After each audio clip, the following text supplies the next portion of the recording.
She's Nuts wants to know if the IRS would have had to have done an SFR for a year before a revenue officer issued a 1058 final notice of intent to levy with CDP rights for that year. And the answer, Cheese, yes, is plainly yes. Yes, indeed. Because there can be no collection activity for a year without an assessment for that year, right? And of course, this is assuming the taxpayer didn't file an actual tax return for that year. So let's say he didn't file a tax return for 2019.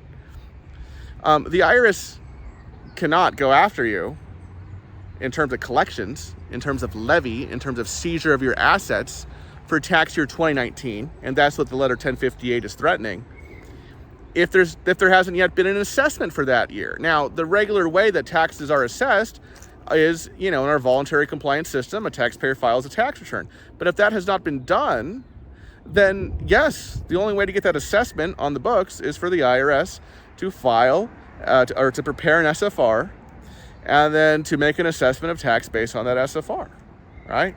So in terms of unfiled years in which the taxpayer did not file a tax return for that year, the only logical way that a revenue officer could be sending out a letter 1058 final notice of intent to levy for that year is if there is an assessment for that year.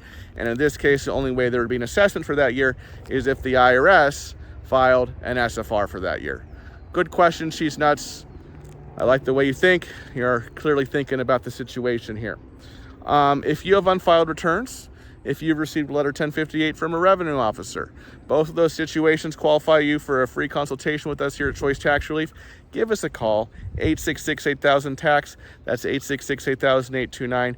Or you go to choicetaxrelief.com, fill out that form on our website, and we will reach out to you. Thank you so much for watching, everybody. I'll see you in the next video. Bye-bye.